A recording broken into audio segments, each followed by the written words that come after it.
This man made it to the NBA, even though he was banned from it. How could someone go from being banned from joining the NBA to signing over $100 million deals and becoming one of basketball's most wildly recognized superstars?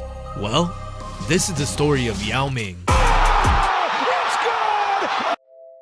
What if I told you that everything Yao went through, the All-Stars, the fame, the NBA, might have never happened?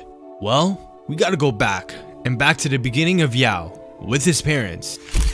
Both of Yao's parents played basketball. His mother, Fang, was 6'2" and might have been the tallest woman in China. She had served as a Red Guard during the height of the Cultural Revolution.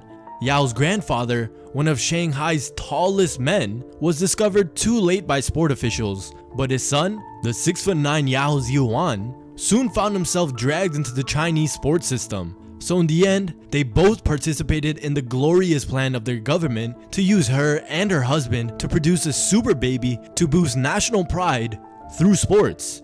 The Shanghai authorities who encouraged them getting together had gone back several generations to ensure that size was embedded in the bloodline. I honestly can't believe that Chinese sport officials went generations down both of Yao's parents. Like, honestly, this sounds super crazy, but all of that research on his parents paid off, as the result was Yao Ming, a baby behemoth who just kept getting bigger and bigger.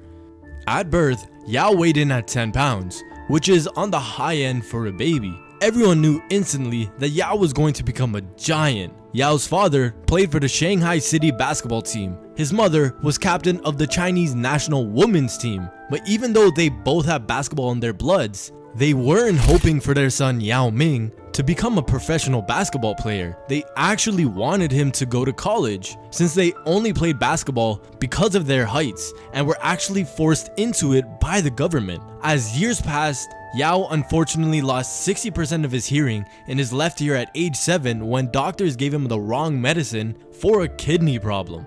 But the giant infant, who at the time was only 8 years old, reached the average Chinese male's height of 5'7". He was then recruited for basketball and, just like his parents, initially hated it. The 8-year-old Yao began training. His coaches offered little encouragement or variety. I understand why Yao didn't like basketball. I mean, he was only 8 years old, and every day people came over to his house to take him to train him for hours and hours. I mean, what kid wouldn't hate that? It wasn't until he was 9 years old and attended a Harlem Globetrotters game with his mother that he saw basketball players actually enjoying themselves. Like, that's honestly just sad. He hated basketball that much that he had to see the damn Globetrotters to see anyone even having fun with the sport. It really makes you think just how hard were these coaches pushing these kids that were the result of the system. Yao's first coach said this: he didn't like basketball very much in the beginning. He was so much taller than the other kids and was an awkward mover. It took time to cultivate his interest by playing the games and making him feel the fun of basketball. To make sure Yao didn't skip practice, his coach would go to his house and personally took him to practice every single day. And by the time he was 12, Yao was sent away from his family to a full-time sports academy. Even when his parents resisted at first to put him in the same system that had caused them some suffering and bitterness, there was unfortunately at the time not a lot of choice for them. And at that age of 12, he was already 6'5". Sports officials predicted he would grow to 7'5" by measuring his knuckles, and after realizing this, they knew that if anyone had the chance to become the ultimate Chinese player that the government was so looking for, it was Yao. So special attention was given to groom him into becoming a future star. He was literally nearly watched 24 hours a day and was served meals in the special kitchen that was apparently, as they said, reserved for champions. Which does raise the suspicion of possible hormone treatment, since at the time China was suffering a series of doping scandals. In Yao's case, there isn't any proof of that, but in that period of time in the 1990s, they were using all kinds of experimental stuff to enhance players' stamina and strength. Yao joined the Shanghai Sharks when he was 13. By 14, he was training 10 hours a day. The training was tough. The Sharks coach put him and other players through 4 practices a day, the first at 6:30 a.m., the last ending at 8:30 p.m. Yao Ming played center with the Shanghai Sharks, and even though he hated basketball as a kid, when he stepped onto the court, he was actually having fun and made it all the way to the CBA's championship game. 办法也不多。进攻，姚明，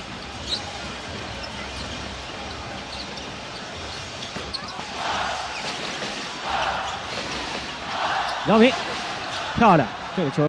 Yao dropped 45 points and they won the championship. While playing for Shanghai, Yao was paid $70,000 a year. He lived in a dormitory with his team and either slept on an extended cot or a bed that was extended with a wooden cabinet covered by blankets. For a while, when he was in China, Yao even refused to dunk the basketball because he considered it an ungentlemanly thing to do. He doesn't like to draw attention to his height, so whenever he enters a room, the first thing he often does is sit down even if no chairs were present. But it was time to play for the national team, and everybody was tuning into his games. To start, Yao made all 21 shots he attempted, but in his first match against top-ranked NBA players at the 2000 Olympics, he didn't do so well. He fouled out and scored only 5 points and 3 rebounds after only 16 minutes of play. He didn't do so hot, but one bad game meant nothing to the phenom that the whole world knew Yao was. It was now 1999 and Yao had the opportunity to enter the NBA draft. But this is where it all went downhill. Yao was pressured to enter the NBA draft by the Shanghai Sharks deputy general manager Yao Ming. Lee also introduced Yao to an Ohio-based agency known as Evergreen Sports Incorporated, who sent a representative with a contract for Yao to sign. The contract specified that Evergreen Sports would take care of Yao's housing, dining, cars, computers, and etc. In return, they would be entitled to 33% of Yao's entire income. The maximum that agents or agencies are actually allowed to take is 4%. So Lee asked Yao, "What did you think of the contract?" Yao shook his head and told Lee that he didn't want to sign it. And Lee told him that it's a great opportunity for him and that he'll be selected in the first round. And Lee pushed hard for Yao to sign the contract, and after refusing to sign it, Lee brought the Yao family to a hotel to meet with the Evergreen representative. Their discussion lasted until 3 a.m. at which point it became clear to Yao's family that they were not going to let his family leave that hotel without signing the contract. When leaving the hotel after signing it, Yao's mother said, "I think we just sold ourselves back there." So yes, in 1999, Yao was forced to sign a contract that would have put him in the NBA right then and there, but it would have cost him 33% of all his earnings, and he wasn't happy about that. Yao was worried about his career and future in China. He felt immense pressure from not just Lee, but what group that might actually be standing behind him.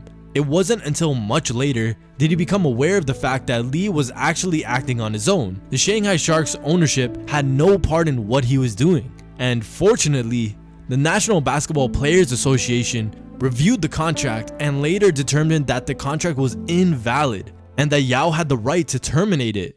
And terminate he did. These people were clearly just trying to use Yao, and he was having none of it. And because of this one event, Yao stayed in China for another 3 years, which does raise what ifs if Yao had gone in the NBA in 1999 about how his career would have changed.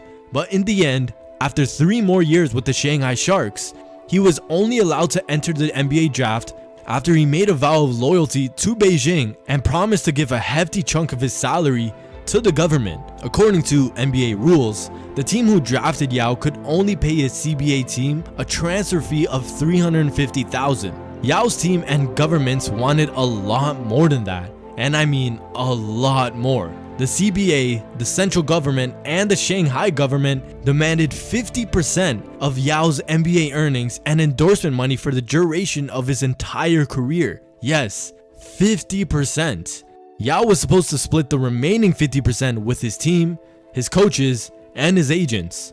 In addition to not only all that money, the Sharks wanted the Rockets to provide coaches and players to make their team the most dominant team in China. They also wanted the right to recall Yao at any time for any reason.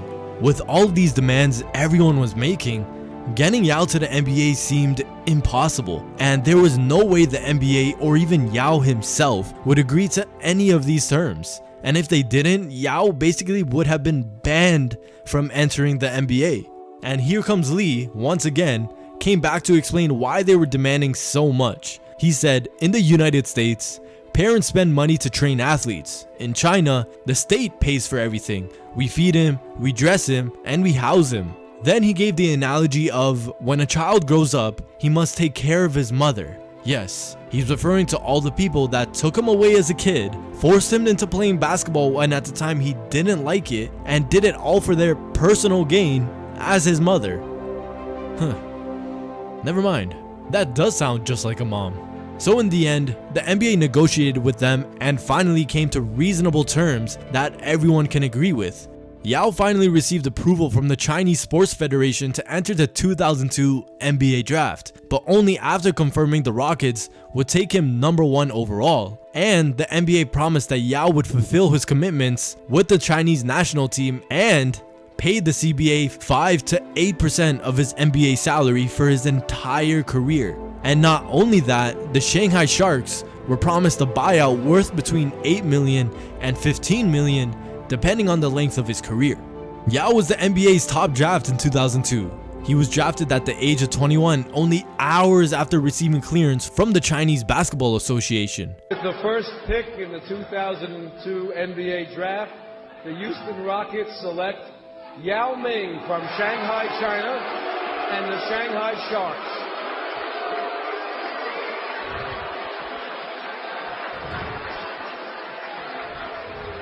And it was the first time a foreign player who didn't play college ball in the United States was drafted #1. Upon hearing news of his selection, Yao said, "This is a new start in basketball and life career."